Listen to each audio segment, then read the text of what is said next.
fine. Oh, Yeah. There we go. Hello, good evening, and welcome to Monday Night Paranormal Live with myself, Paul from Host for Ghosts, Angela from South Coast Ghosts, Paula and Julia from Paranation Ghost Hunted Events, and Luke in the top right-hand corner, depending on your screen size. Yes, Luke does look like that sometimes, but he's had an operation on the top of his head, so he's on antibiotics, so you'll have to bear with us if he wanders a little bit. Yeah. So tonight, we hope everybody's okay. If you have any questions or anything you'd like us to talk about, please send your comments in. Angela will see them and put them up on the screen. So tonight we're going to talk a bit about haunted hospitals. There you go. What a subject. So if you're watching this or you'll catch up, message us and give us your point of view on haunted hospitals, or if you've done any paranormal investigations in a haunted hospital.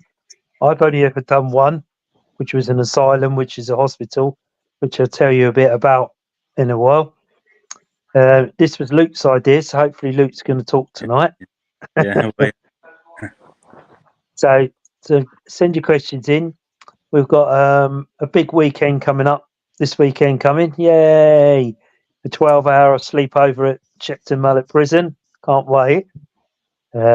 Julia, any tickets left for it if anybody's interested that's watching tonight?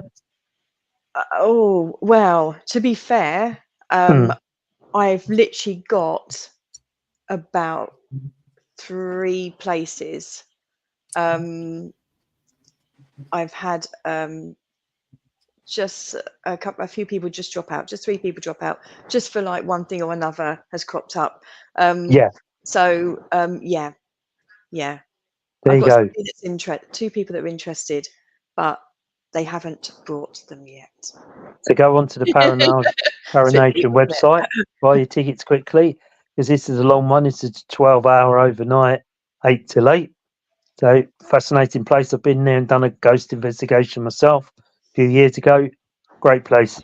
Very interesting. Always starts off very quietly, but then just massively builds very quickly. So get your tickets. Come and join us. We'll all be there. So, and that'll be a great night. What else have you got coming up soon, Julia?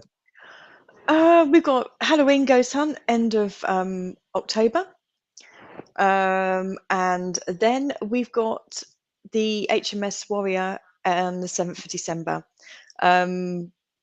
We've got tickets for the Warrior. I think we're just about done for Shore House, but we've got lots of exciting plans for next year. We've got some events on the website as well for next year. Maybe we can get something in the diary for November, but time is like ticking by quite quickly this year. Yeah. Another exciting year ahead. We've got some good stuff coming up, good events.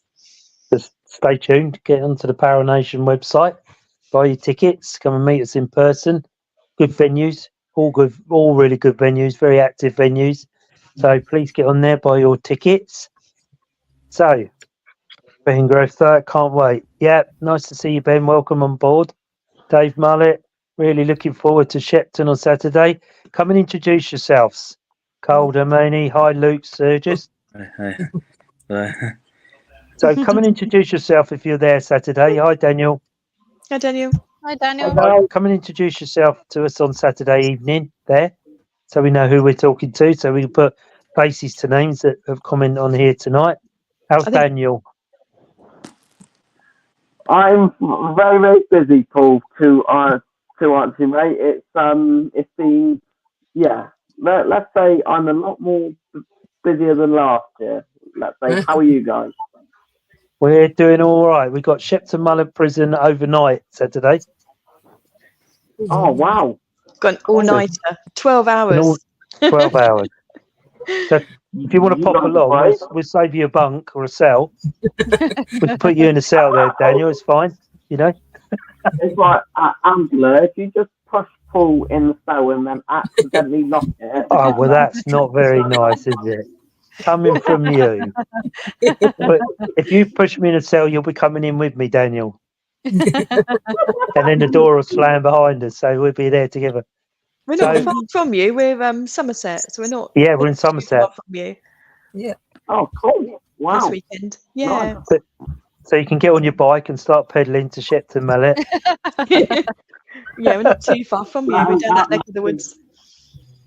Could you then burst my tyres, mate? So no. Yeah, no, I'll let your tyres down so you can't go home. That's what I'll do. So how are things with you, Daniel? We haven't seen you for a few weeks. So how's the Mythical Legends going?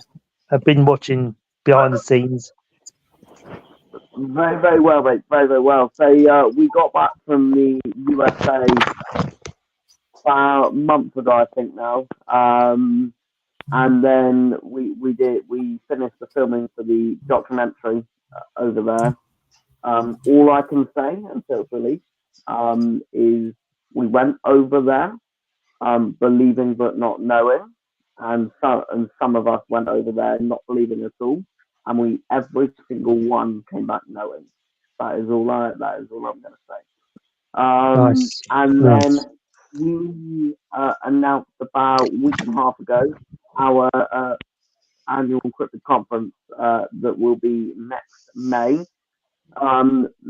So we're having like VIP packages and that, and we put 50 on, and we've got 4 remaining, I think.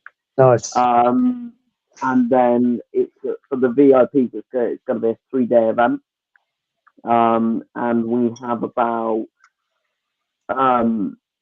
6 speakers flying over from the US. We've got loads of special guests coming from the US, and then we've got a couple of UK guys as well. So it's a massive, massive conference next year we're looking at. So I'm making an announcement tomorrow, Wednesday and Friday. So that's keeping me busy. And then in 2 weeks' time, I've got another conference where we're going to have RPG from Expedition Bigfoot and Finding Bigfoot fly over from Florida. And it'll be more of a children and family event that we'll be holding there. And yeah, so very, very busy in total. Yeah. Excellent. It's a good lineup. I've had a look. It's a good lineup. I do watch it behind the scenes. So if you're interested in Bigfoot, Sasquatch, and all bits supernatural, get there. Go there. It's an enjoyable day. It's a good, fun day. Brilliant speakers. Absolutely brilliant. You know, that's so interesting, which it was last time we were there, myself and Angela. I thoroughly enjoyed listening to the talkers. Even the bloke that was on first. I mean, he weren't too bad, but the others were better. But anyway, so if you're along, keep an eye on the Mythical Legends website. Look for the tickets. Get on there and buy your tickets because they'll soon go. Because I think, if I'm right, Daniel's changing locations this time, aren't you, Daniel? You're at a different location now. Oh well, it's gone quiet. Cool information. I've lost your sound, mate.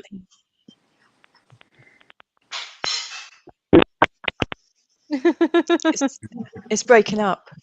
Yeah. Sounds like someone's doing the dishes. Maybe Daniel's doing the dishes with his feet.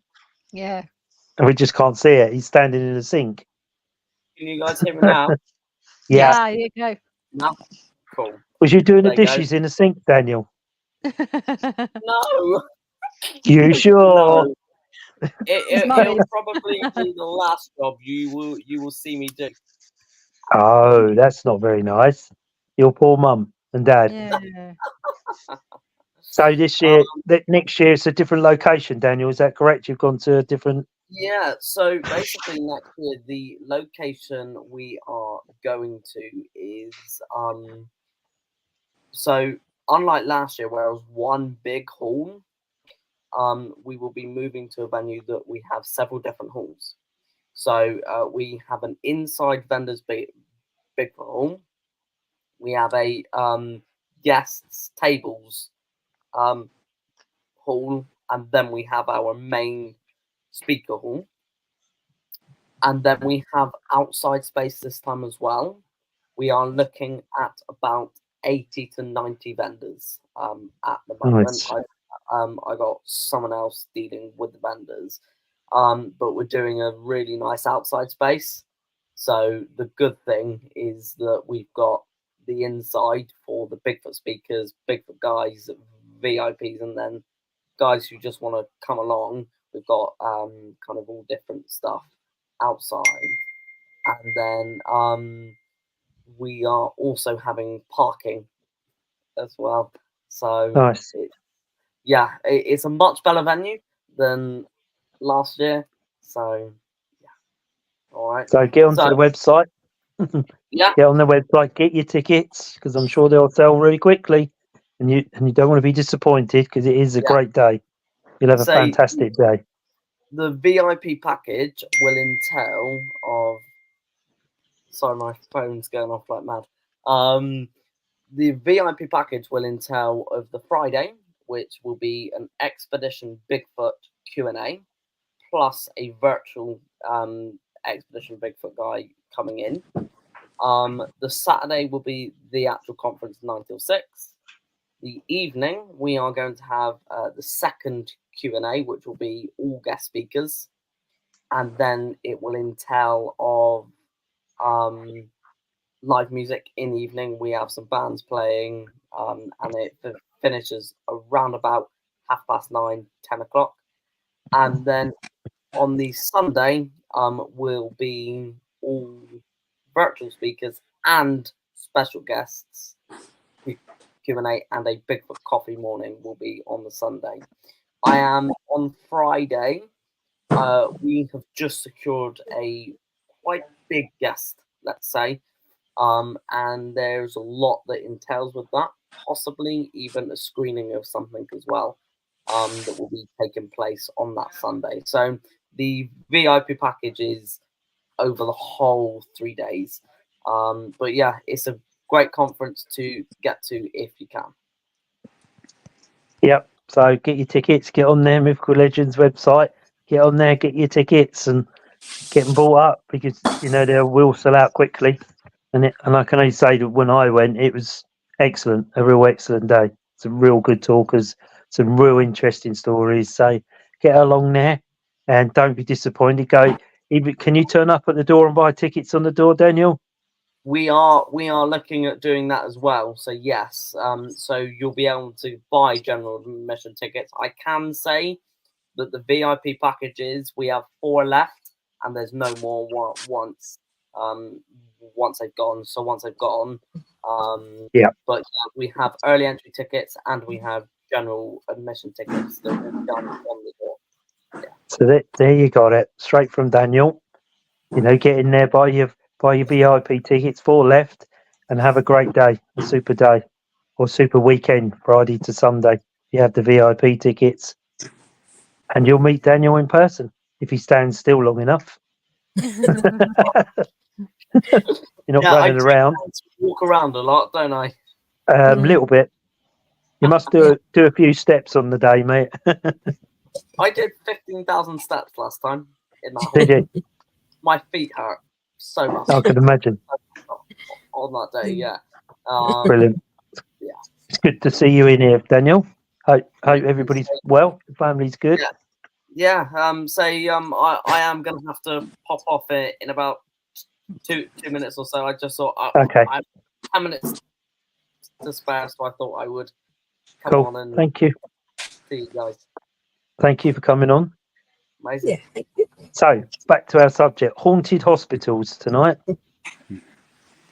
So Luke, did you want to start or did you want me to start or what would you like to do? Luke's going to take control tonight. He's going to be at the helm of the ship. So what would you like to do, Luke? Would you like to start or someone else start? Yeah, I'll try and start first. Yeah, I'll try and Go start. on then, go for it, mate. I know it's a weird subject for me because I have like a phobia in hospitals, but now I've been in them recently, and I think slightly getting over the fear of it now. Right.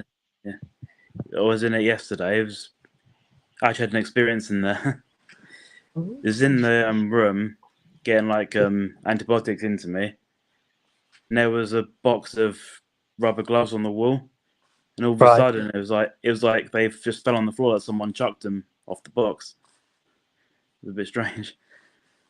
Did you not sense anything or see anything there? Not at the time. It just all of a sudden just like ripped out the box and chucked on the floor. These Ah. the gloves, surgical gloves. Wow. It was near the major trauma ward as well. Right. And this is one of your local hospitals. Frimley Park, yeah. Yeah. And have you done any history checks on it? Isn't that an army hospital, Frimley Park? No, Aldershot was. All choice, yeah. Yeah. It's the best one in the country, apparently. I think Frimley is. Yeah. Yeah, I know it's got a very good name. I thought it was something to do with the army, the Frimley Park. I'm not sure. I don't know where I got that from.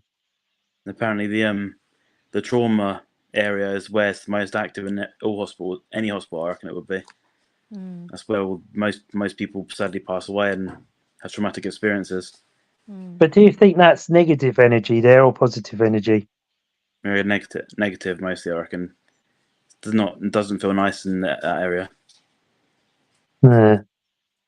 It's very strange. I was sitting at the set of doors and they open now and again, and you feel the energy, how different it is in that bit. But I was sitting in. It's not nice in that bit. No. And the doors would just open, or you just sense the doors opening, or No, people, the doctors all walked through it, pressed the green button and walked through it. but then you felt a difference in the atmosphere between the two different rooms. Is that what you're trying to say? Yeah, once the doors opened, you can sense it and that smell and all that. Yeah. Oh well. Yeah, I suppose from one room to the other in a hospital, you know, if there's traumatic trauma and then calm, it's probably is going to be very different, isn't it?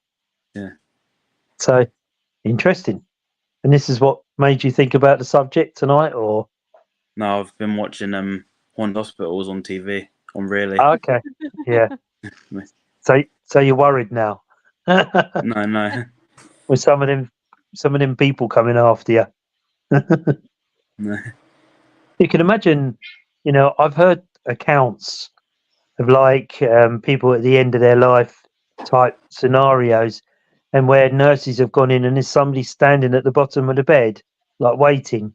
They don't know who they are, but they go in and sort of say, "Oh right, okay," and then they go out again, and then that person sadly passes not long after. So that be a loved one coming to get them. I've heard nurses' accounts of that type of incidents where they see someone there, but there should be nobody there.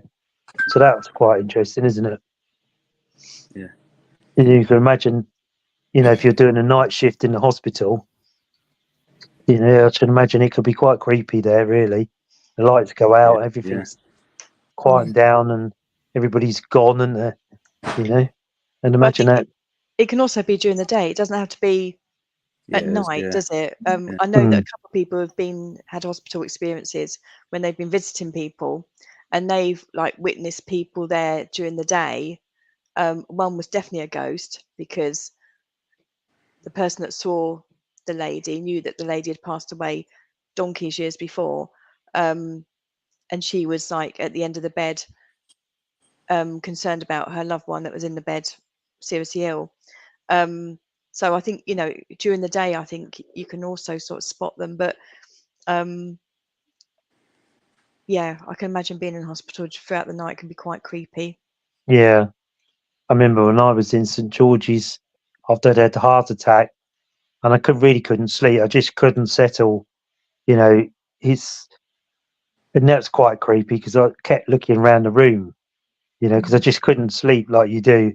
But I wasn't very tired after the operation anyway. But you know, I was sort of looking around the room, thinking, "Cool, this is quite creepy," because it all suddenly goes quiet, doesn't it? Lights go out, and that noise that happens all during the day suddenly goes quiet.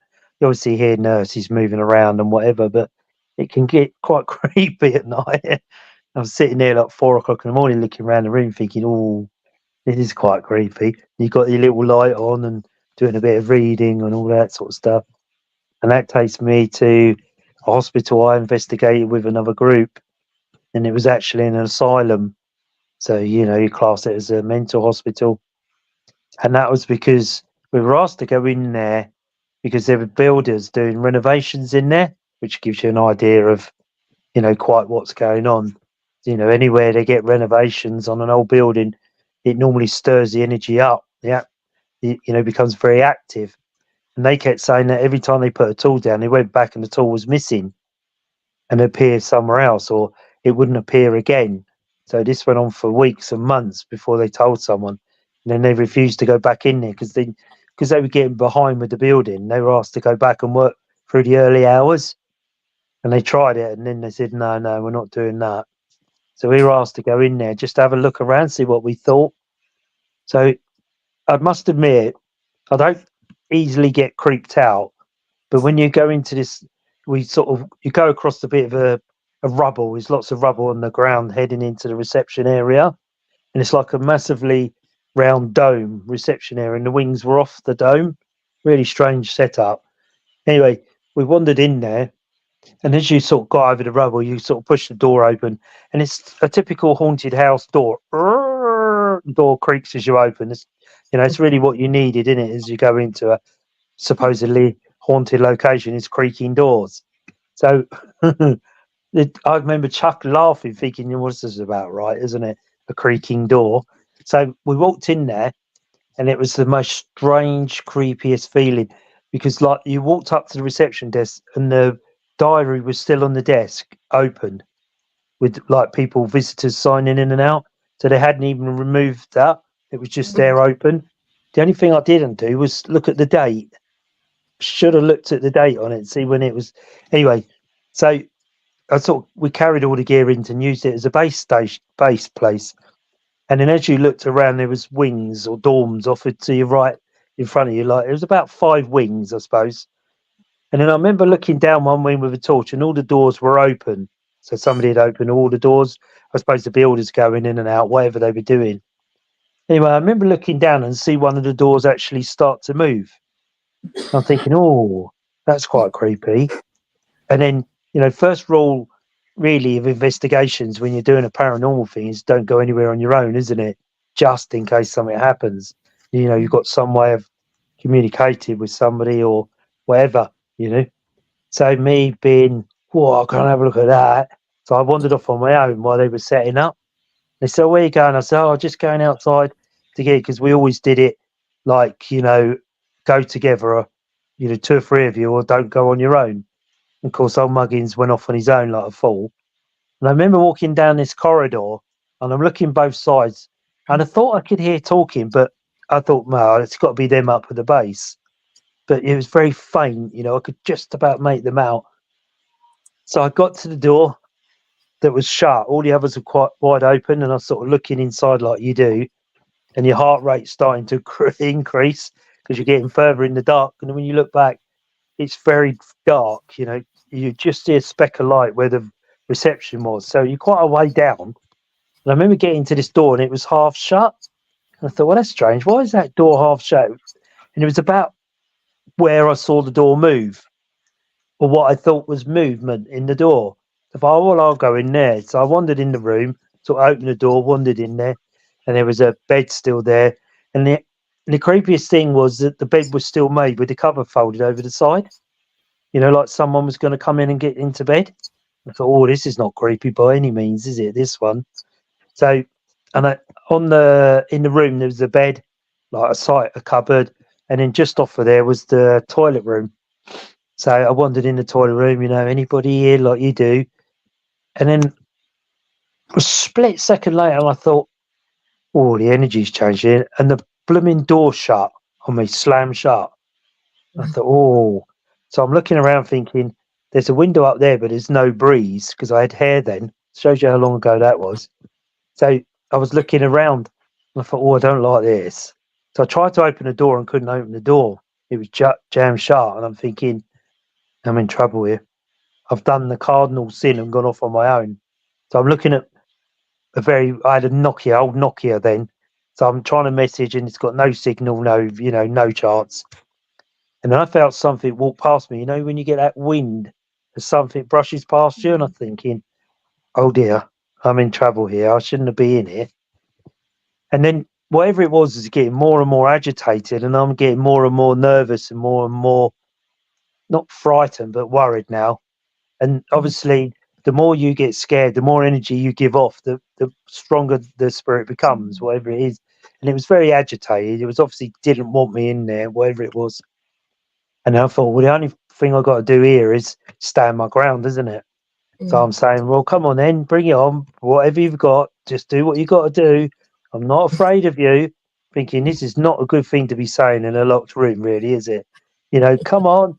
And I felt it sort of go past me 2 or 3 times really quickly. I thought, oh, it's getting quite close now. I can feel it. I was saying, go on. I started to shout. I was shouting for the others, and they obviously couldn't hear me. So I'm saying, come on then, give it your best, scratch me, push me, tell you wherever you go. I'm not frightened of you. I'm shouting at the top of my voice, trying not to, you know, sort of wet myself or boo myself because I'm in trouble. So, and I'm saying, come on, do what you got to do this, do that, whatever it may be. And then the door sprung open. And I sort of rushed out the door and run up the corridor out of breath. They said, you all right? I said, yeah. I thought I saw, so I was just running down the corridor to see how long it was. I didn't tell them I'd got caught in a room, trapped, and something was following me. And as I was running up, we were looking down the corridor. I said, oh, there's a noise down there. And you could see like this darkness coming up the corridor. So you could see sort of make out the corridor, and then you couldn't see it halfway, quarter of the way.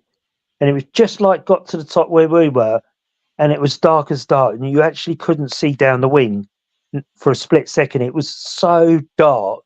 And then within a split second, you could make out in the dull light, you could make out the wing. So whatever it was came up the corridor, but that's the creepiest place I've been. And even the dining room, the tables were still laid and it'd been shut. How long did they say? About 60 years, 50, 60 years it'd been shut, but it'd just been dormant. Yeah. It was just like they were ready to come back in. You know, you were wandering around thinking, oh, you know, where are they? Are they hiding? And they suddenly all come back in, you know, and you'll be, and that's probably the creepiest place I've been on my own, to be honest. I was glad to get back with the other women to get a bit of support. You know, I think if I'd have eaten before I'd gone, I think I might have lost it in the cell because it was so scary.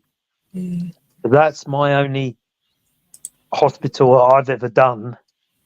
What was the name of the hospital, Paul? It was in Walperston, other side of Guildford. The name escapes me now. It's the other side of Guildford, a place called Walperston. I know. But it was do you know Walperston, Julia? Yes. It was out there. It was a building. What was the name of the road? It'll come to me in a minute. It was down a road of a country type lane. So if you went into Walperston, you go through Walperston and out the other side, and there was like a fork in a road, and you take the right hand fork, and it was down there. But it was being renovated into flats or something, because it was a shame, really. It was a beautiful looking building, not very big, but it was very sort of ground levelish. You know, you didn't have 3 or 4 floors. You had 1 floor, but the wings were coming off of it. A really, really spectacular. Imagine in its heyday, it was quite a spectacular sight to look at, but very, very creepy place to be in. Ryan Hazelwood. Hi, Ryan. Welcome aboard. I recently watched a show on TV. They were investigating Allegheny lunatic asylum in America. They were in a corridor of a violent patient's wing with laser grids on either side. Told the staff member to say the phrase, "Bodies up the door," to which both sides of shadows stood at the door. I'll have to see if I can get a screenshot of it. Yeah, that'd be interesting. Shall we try that Saturday? Yeah. Shall we try that Saturday? Something similar.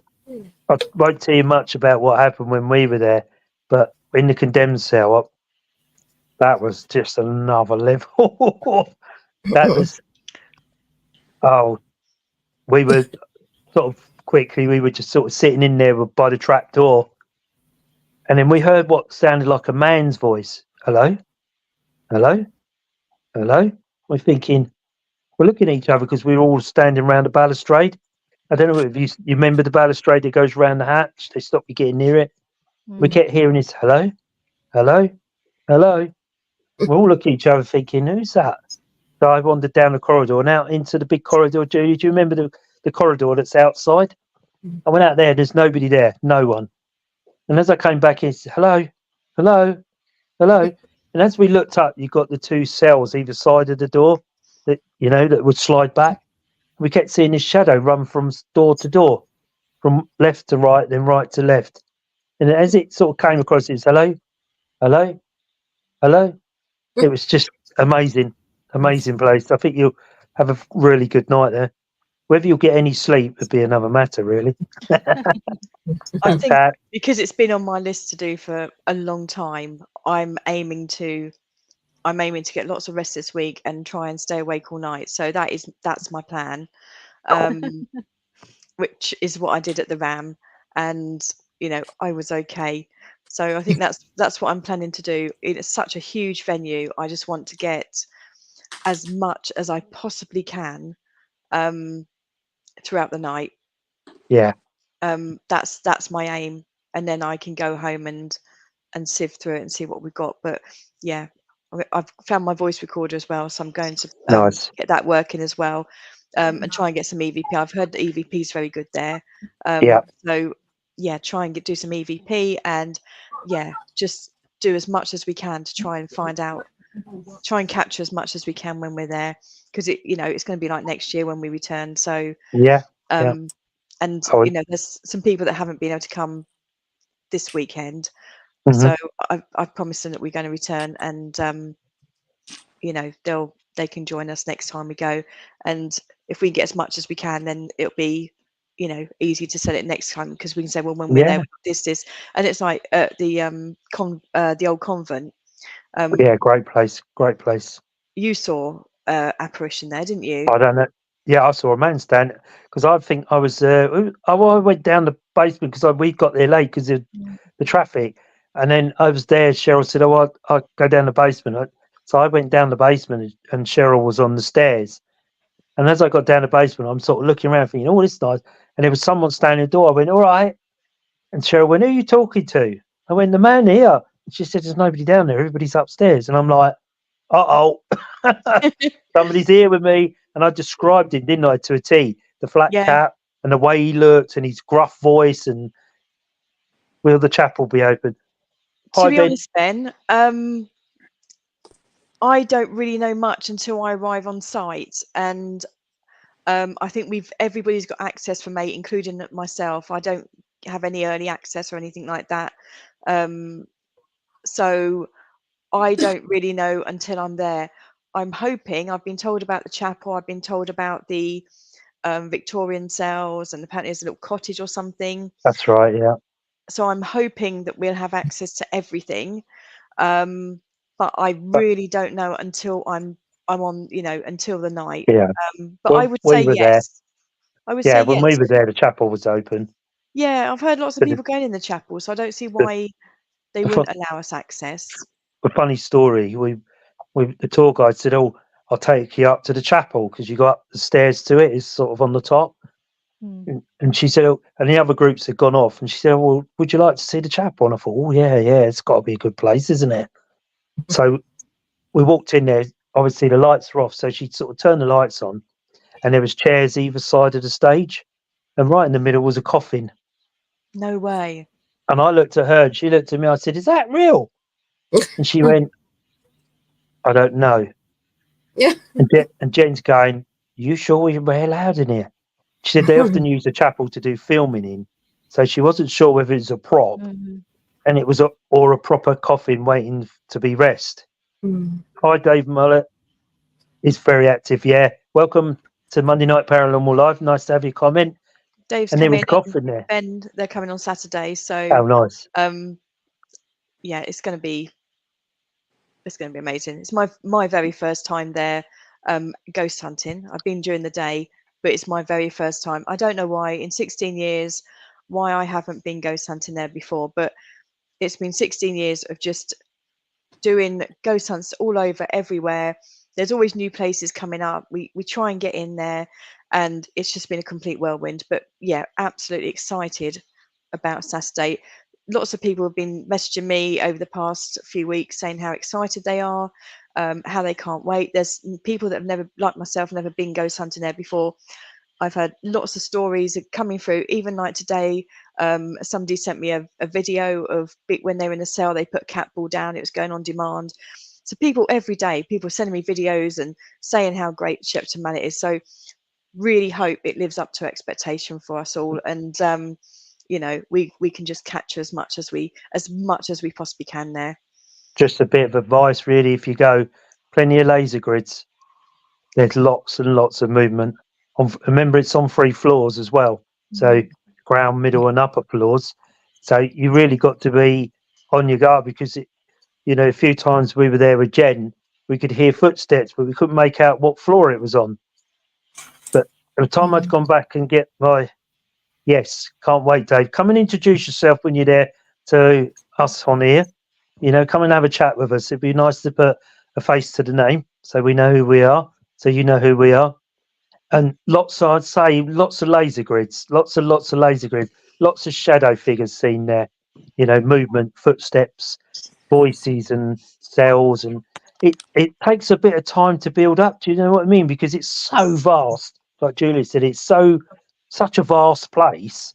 You know, and the other thing to remember is, if you're doing EVPs, is try and get people to be quiet as they're moving around, because it echoes down the corridors. So you can hear people maybe 2 or 3 wings away. So you sort of, you know, like we do, Julia, when we say, you know, try and be as quiet as you can as you move between locations. Because if you're doing an EVP, the last thing you want is someone laughing right in the middle of it. Because you think, oh, I got some. Didn't you get good EVP there, Yeah, Paul? yeah. You went. Yeah. What did you get? Where were you? We were down in the C wing, myself and Jen, on our own, and Jen was sitting on the stairs. And then we had the Alice box. It was the first time run out on the Alice box when I first got it, and he kept going 7, 7, 7. You're thinking, what? This ain't much good. He keeps saying 7. He ain't got anything else in. There's only numbers. So Jen said, "Go in, sit in cell 7, you nutter." I thought, oh yeah, cell 7. So we looked around, and sure enough, cell 7 was right by the stairs where Jen was sitting. So she said, "Go on, go in there." I said, "All right, then I'll go in my own. Yeah, you stay on the stairs. Let Muggins go in the cell 7 on his own." So I went in there and sat on the bed and started calling out, but didn't get much in there. But I had the recorder going, and then as I come out, I thought I heard a man's voice say something, and you know, in my ears, I thought I heard. I don't know. I'm sure I heard somebody say something. So I wound it back on there, and as we came out, I played it back. I said, "Jen, I'm sure I've just heard a man's voice." She said, "We'll play it back." We played it back, and it said, "Stairs pushed down. I was murdered." And I'm like, "What?" And I rewound it. I said, "Jen, listen," and you could hear it, and it was like, sort of broken up, like I was, and then quiet, and then murdered. Stairs pushed down. I'm like, "What?" So I walked back. I said to Jen, "Stay here." She said, "No, not likely." So I was going to walk back and see the tour guide. And unbeknown to us, as we turned around, Jen saw the poster, and then cell 7 was where the Crays were when they were there together. They were in cell 7. So we walked back to the tour guide, and I played it to her. And she said, "How do you know that?" I said, "Well, that's what it's just recorded in that cell." So she said, "I'll tell you something. There was a prisoner above the Cray twins at that time that was causing them a lot of problems. So what they did was paid someone to push him down the stairs and kill him. And that's what happened to him." And she said, "How did you know that?" I said, "I didn't know that. It's just what I said. Listen to this." And she's like, "Oh my God." She said, "That's not a very well documented situation in there, but it happened." And shortly after that, they split them, sent one to the Isle of Wight and one to London or wherever it was, because they were becoming all too powerful there. Yeah. But they'd actually had him murdered, pushed down the stairs, to shut him up because he was causing them an issue. So, you know, it's very, very audible. You get lots. We had some great footsteps. Hi, Dave. Great footsteps near the prisoners used to get the meds. Yeah. That's what I say to you. It's a lot when you're there. You know, if you're off with a group, try and keep them as quiet as possible, because you do hear footsteps above you. And if you look down the very end of the corridor, you know, there's doors in and out either end. You see things move past the door from cell to cell. Honestly, it's just, I really hope it lives up to when me and Jen were there. It started off a bit quiet for half an hour or so, but then it really started to ramp up, and shadows, noises, doors banging. Is You know, that you people see, like walking along the corridor, or just like Do the Well, doors that's have glass in them, and you see people like walking across you the see past like a the shadow glass in the between the door? gap of the door. You Oh know, right, the sort of gap. The like doors someone's are been slightly walking Yeah, gap. behind it. open. Yeah, and then you look up and you think, I've just seen a shadow. And when you look, it's like the shadow's inside the door because it blocks the bit of the door off as it goes past the inside. Oh. And then I walked down there. Jen said, I'm not going down there. So I said, go down and have a look. She said, no, not lightly. So I went down and had a look. And it's just like the cell doors were there, but we saw come from left to right and often between the gap in the door, but they often seem to go from cell to cell. You know, you see him walking across like a shadow, a very quick shadow across the door. And then hence why it's better to have the laser grid up because I think you're going to pick it up. Is Yeah, it to quite be honest, I think cold in there's there? been the same. Dave's put, yeah, to be honest, I think there's been the same. I've been 3 times and everything been like that, quiet and then gets active after a couple of hours. See, it just seems to be one of the venues where you go there, but don't give up. Do you know what I mean? Sometimes you go there thinking, oh, nothing's happened for an hour, but it Yeah. will Yeah, but they're happen, sussing you honestly. out, aren't they? That's the thing. When Yeah. you go there, Absolutely. like they don't Absolutely. know you, you don't know them, and they just, So, sometimes they just like think, oh, shall we? Should we go and play with them? Should we go and scare them? That sort of thing. also, they're And criminals. They were Yeah. criminals. yeah, So they're yeah, not bothered by whether they scare you or not. And that's why I No. think for a little while, like Julie was saying, they're It's sussing subtle. you out as much as you're sussing them out. But when it actually starts, it because you go there and it's when me and Jen went, it was sort of light. So you walked in and it was all well lit with daylight. And then it's gradually, not as going the to be like light that this went, time, is it? Yours no, in. you're going straight into a dark, Mm. and it's quite disconcerting. So you've got to remember where you are because you're walking up and down these wings, and they all look the same, and they Yeah. all point in the same direction. Is it quite So cold in there? yes, it can be. So dress up warm, or even if you're too hot, at least you can take something off. If you're cold, you're stuck. So What did you you What know, did you do sort of like during the night for like food? When it got to sort of like, well, did we you? went back to the base and had a cup of tea, some crisps, and a bit of chocolate. You know, something just to pull yourself back up again because Yeah, it really energy sapping. But you don't realise how far that you're actually walking in the wings. I was about thinking about sort of maybe taking like it's like a sandwich or something with me Yeah, just to yeah, yeah, keep yeah. me And going. Bovril. But yeah, they Bovril got a that. nice kitchen there.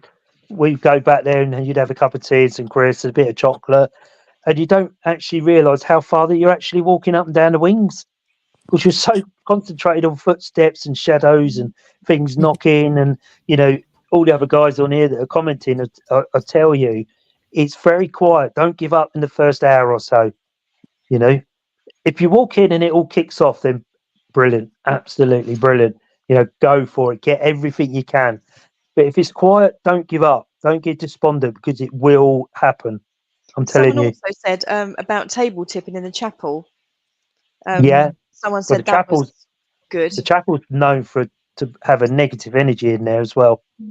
So Oh, if you go somebody in else said there, yes. Someone else mentioned that to me. My be friend mentioned careful. that about the chapel. Yeah, So there's something. There's a very negative energy in that chapel. So if you go in there, make sure you know, people will go in there on their own, but I would suggest that you go in the 2 or 3 of you. You know, and be careful what you're calling for.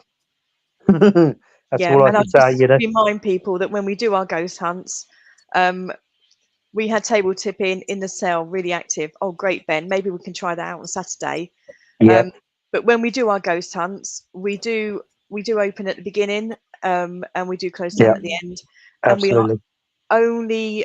only asking for anyone who was associated with the venue that we are in. We're not trying to contact any dead relatives or anything like that.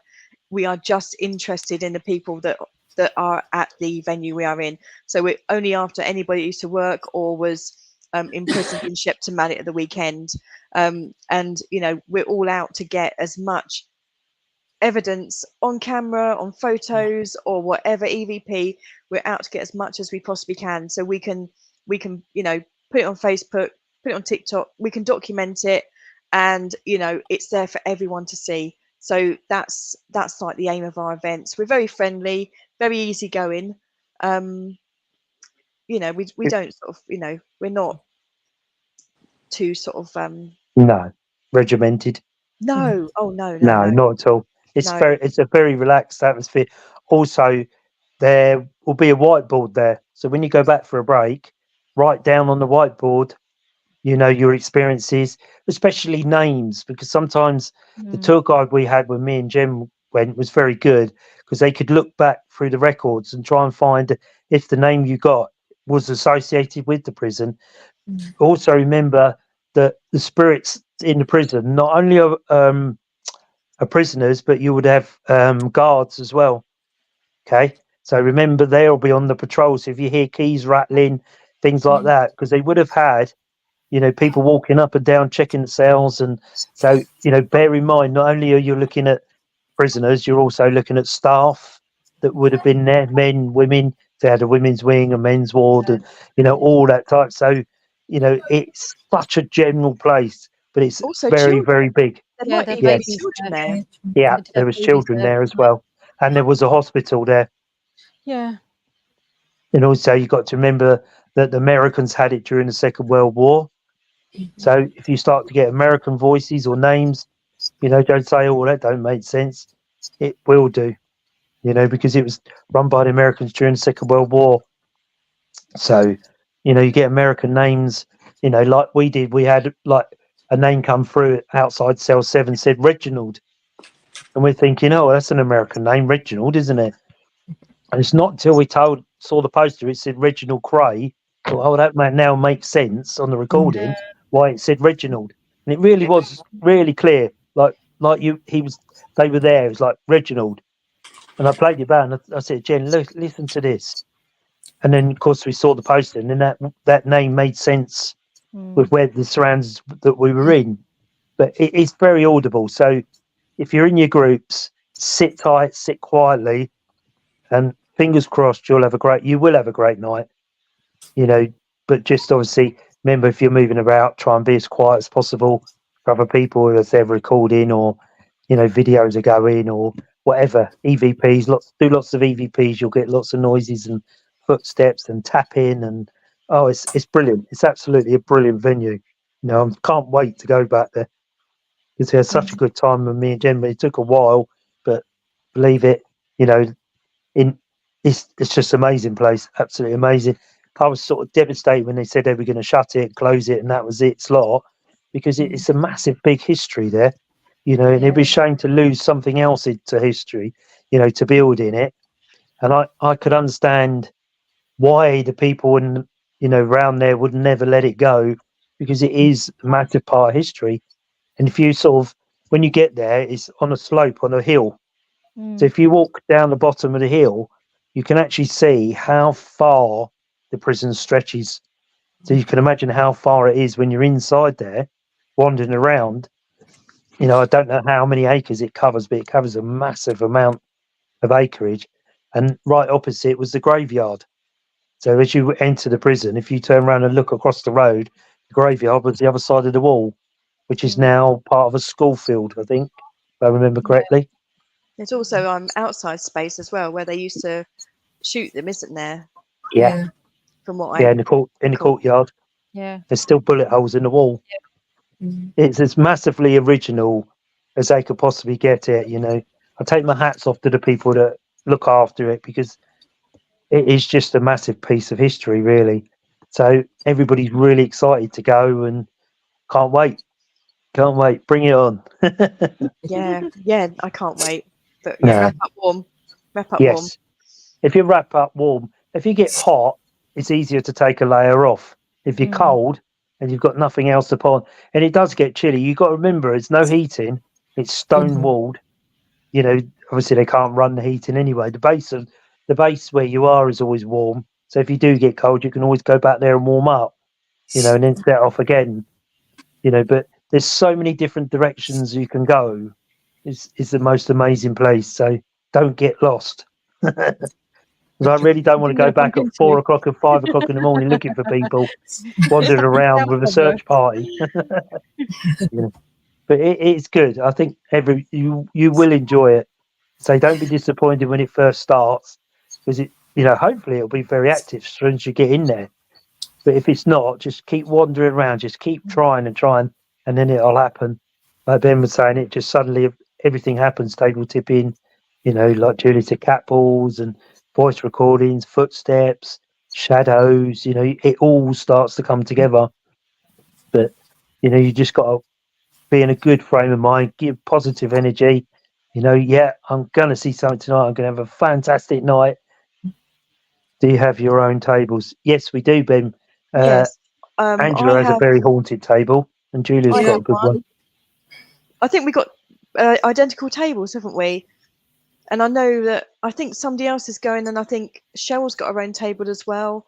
But they're like little square ones, so they're quite light and they're wooden, and it takes a little bit to tip them, but they're pretty good at once they get going. So I think we've got probably about three or four tables, at least two anyway, come in. Yeah. So yes. You're welcome to bring your own equipment along. If you want to bring a table, perfectly fine. I'm sure Julia's okay. Traditional, and we do modern ghost hunting methods. So we might do things like human pendulum, knocking, tapping, calling out. So we do like traditional ghost hunting. We also got some equipment as well, and people come along, they bring their own equipment as well. And when you want to take a break, you're free to go back and have some tea and coffee, which we supply free of charge. We have biscuits and crisps as well, so you're welcome to help yourselves to those throughout the night, until they run out. I try and take as much as we possibly can, but we're very laid back, very friendly group as well. Very easy going. If you're newbies and you're not sure, the groups that go along are very friendly. You can attach yourself to a group and wander around with them. If you're not getting much, wander to another group. You're always welcome. You're never going to be snubbed in a group. So you'll always be welcome in whatever group you approach. So don't be worried about approaching a group. Say, would you mind if I come and watched, or join in, because the venue is what you make it. If you wander around and then you're not going to get much, but you'll get whatever you put in, you'll get back.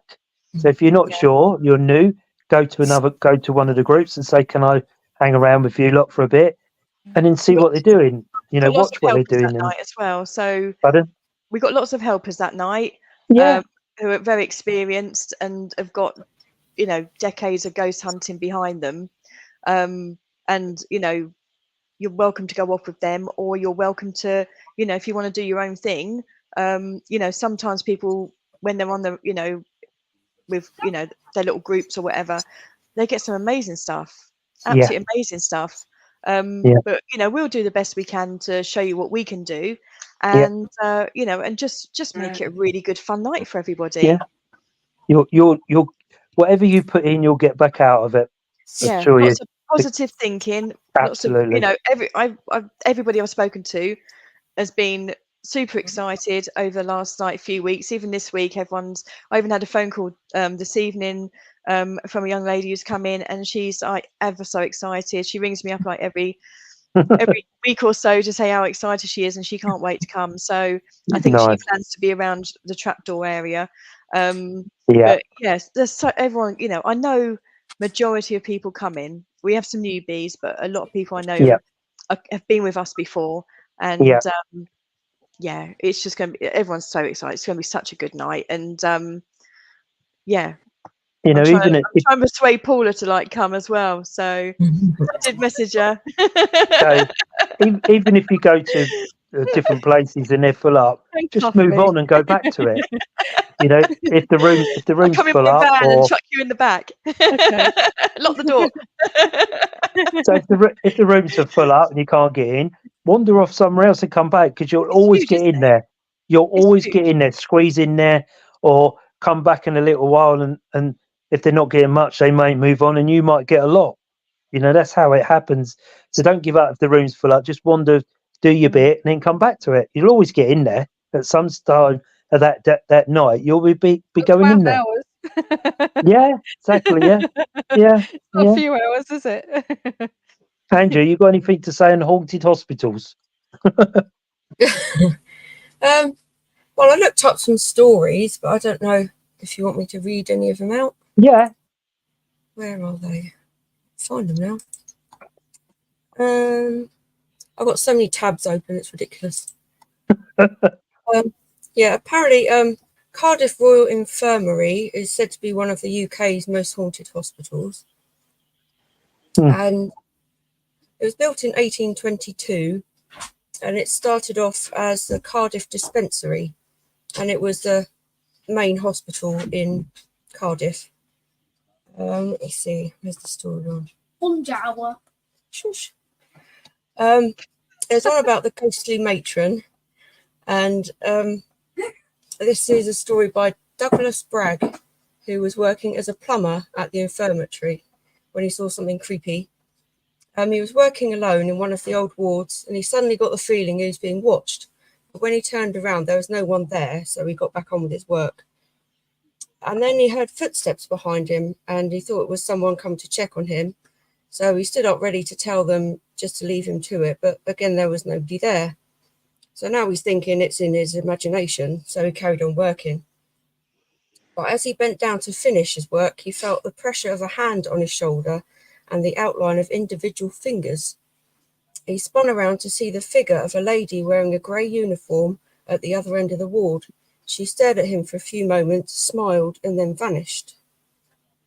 And that's believed to be the last matron at Cardiff Royal Infirmary, who died in 2008.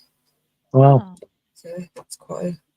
The one I know about is St Bartholomew's in England. Oh, You yeah, know, I've got St one. Bart's? Yeah. It was dating back to 1123, I think. And then it has inside there's an elevator in there known as the coffin lift, which is rumoured to take people down. People get in the lift and it takes them down into the basement. And then the elevator won't move, then you're in the basement.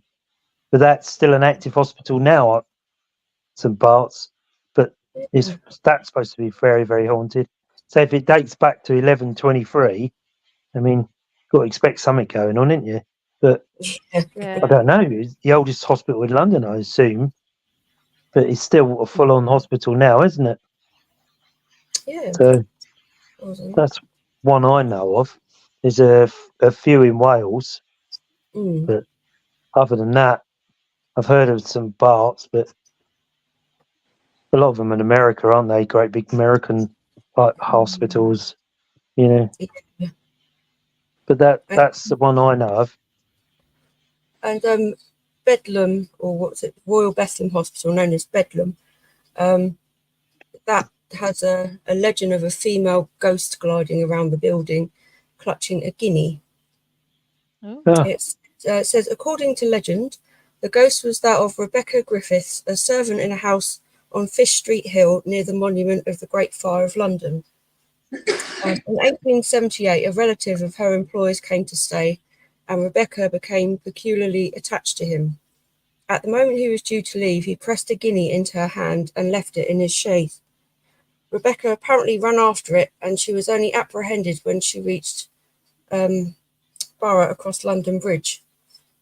Her captors deemed her to be mad and took her to Bethlehem Hospital, which by this point stood at St George's Field. Rebecca eventually died there without once giving up her guinea that she continued to grasp. As she lay dying, she asked that they would bury her with it. The legend explains that a warder stole it and her ghost still wanders the building looking for it. Sad. Is it true? Yeah. So there's lots going on. It's very haunted London, isn't it? Yeah. You think about the history of it. So, Paul, have you got anything you want to add to haunted hospitals? I know St James's is very haunted, but they're converting it, ain't they, now, into flats and houses down there now. And where's that? That's down in Portsmouth, basically. It's not far from Angela, actually, basically. Yeah, It's about a 10-minute walk from me. Yeah. But yeah, And they're how converting how it. does that how does that date back to? I can't remember how far. It's quite far back, basically. But the problem is, I remember seeing videos. I've been there myself in time. I mean, the daytime and everything else. And it is.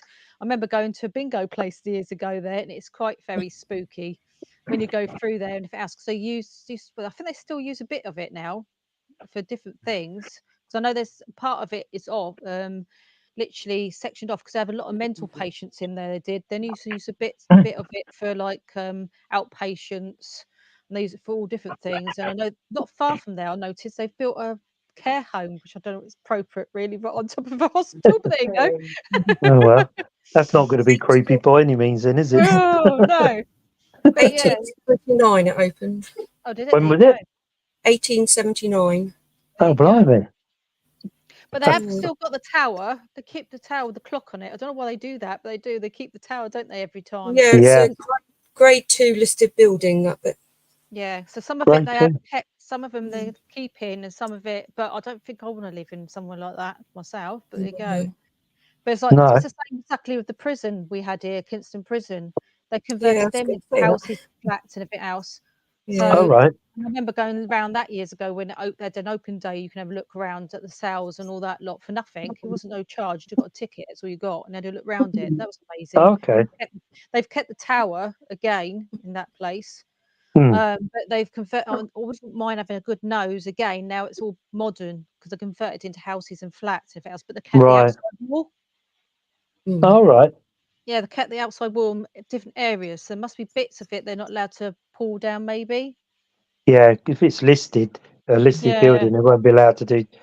Be interesting to walk around there and ask people, "Are you having any issues here?"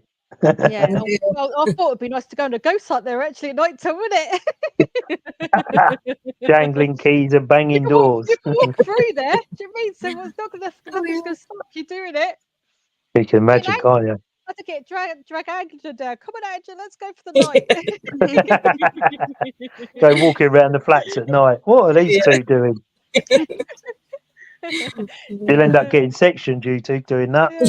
Probably. We've got the new costume Climbing up the walls. up the road. How funny. Luke, Yeah. got anything you want to add to this conversation? I was just thinking, like, out of all of the places you can go to, I think hospitals are the most haunted out of any building. But what makes you say that? What gives you that idea? Because so much happens there. Like, people are born there, then people die, and all the energy, all the trauma that happens. Mm. And I reckon when people die, I reckon there's like guardian angels or like spirits to help people cross over. So I reckon Yeah. they're lingering around as well. Well, I know my friend years ago, basically, I remember she said she thought because her heart stopped and she remembers a light up in the ceiling. And I remember her telling me that she went up basically and she was looking down on herself and she saw the dead ones round her, basically, that her family round her. Because at first she looked and thought, why so and so there? Why so and so there? La la la, Yeah. like a nan and granddad, la la la. Realised that basically she was up where she looked down at herself, realised, hang on, something's going on here, what's going on? And then they brought her back. She came back into her body. Wow. So I remember her telling me years ago about that. I was like, wow, do you know what I mean? Some people have that during an operation, don't they? They reckon Yeah. they can see themselves on an operation.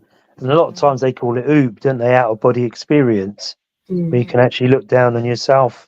And people Yeah. having surgery and all sorts say it. And some people say that they see an energy come out of the poor soul that's passed. They see the energy disappear out of them.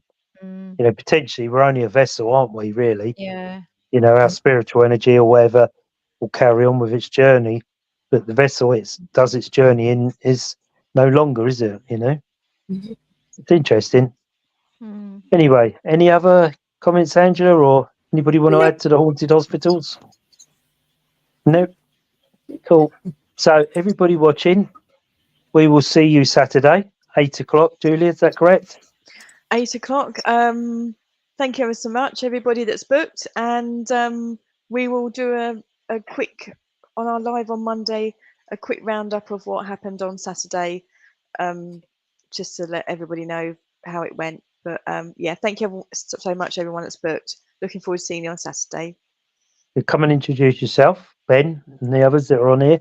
Come and introduce yourself to myself and Angela, Julia. Luke, you going? Yeah, yeah.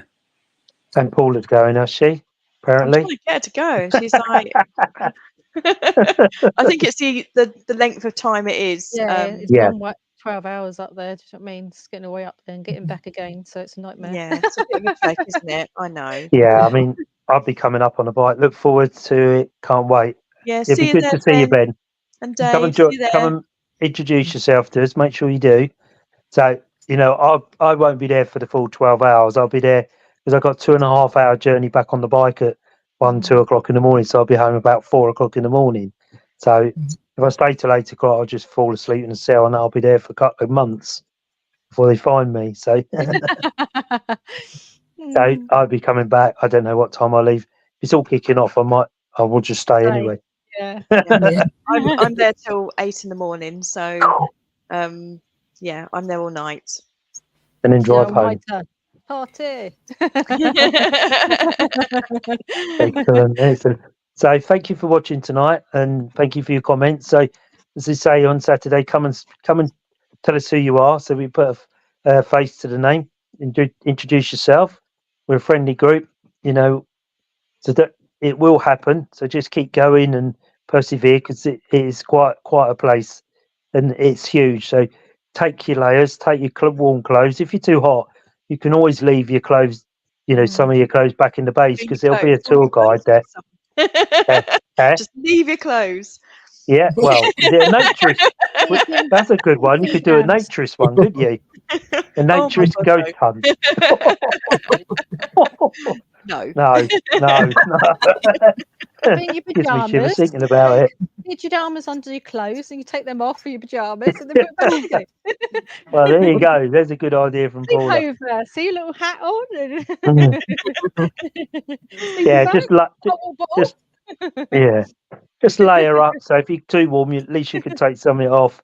If you're too warm, if you're cold, and you haven't got anything else, you're cold, and it does get cold in there. You know, because you got to remember, it's not heated. It's a stone built prison, Concrete. so you know the windows everywhere, and gets quite chilly in there. So be prepared. So only remains me to say thank you for watching tonight. Thank you for your comments, Ben and the others. Thank you very much. We look forward to seeing you on Saturday. So be there 8 o'clock, Julie. Is that right? You can't get in earlier than 8 o'clock. No. So because Even they normally myself, lock the even I can't gates, get don't in they? before then. Yeah. Yeah. They lock the gates so you can't get in. You have to wait outside in the road. So if you're waiting around or you get there early, wander up and down the road, have a look at it from the outside. You know, get an idea of how much it spans, how big it is. Then you know that always helps to, you know, have a look around the outside, because it goes down the hill and round the corner. So it's a very big venue. So if you're there early and you've got spare time, just wander around. So the doors won't open till 8 o'clock. When myself, Julia, and Luke and that will be there There's no to greet you. parking on site either. So No, park in the parking road. is nearby. Yes. I can't say where, but you know, if you can do some research before you leave the house. There's And Aldi's and Lidl's around there. There's Aldi's and Lidl's up the road and Tesco's, just let you know, just around the corner. So you might be able to pass okay. Sometimes you can park down the road outside. There's gaps Yeah. down the road outside. Yeah. So get yourself outside or as close as you can, and then wander along. So we'll be there around 8 o'clock, you know, and then we'll go to the base and Julia will do the instructions quickly, and then do the bits, health and safety and all the bits you need to know. And then off you go and enjoy. Ghost hunting. Yes, 12 hours of it. So we'll see you all Saturday. Drive safely there. Come Get lots of come rest, there in one everybody. piece. Yeah, Yeah. because we don't want to see you on the other side when we're there. So we'd rather see you on the earth plane. So drive safely, and everybody have a safe journey there. And we'll see you all Saturday. And thank you for tuning in tonight. Been interesting on all sorts, Shepton Mullet. And Julie said we'll be back Monday with an update, bits and pieces. It takes a while to go through your evidence. So, you know, we can give you a quick rundown. And if there's anything you'd like us to talk about, or a subject you're quite passionate on, please get in touch. Angela, myself, Julie, whoever, get in touch with us. Send us a note, send a message, something you'd like us to talk about, or you're passionate about something. As you've seen, we've had speakers on here about different things, and we're working on getting a couple more. So we're just waiting confirmation again. I've emailed them again, so I'm just waiting for them to give us a date when they can come back on. So it only remains me to say thank you for tuning in tonight, and take care. And everybody who's driving there Saturday, Drive safely. We'll see you soon. Bye. Bye. Bye.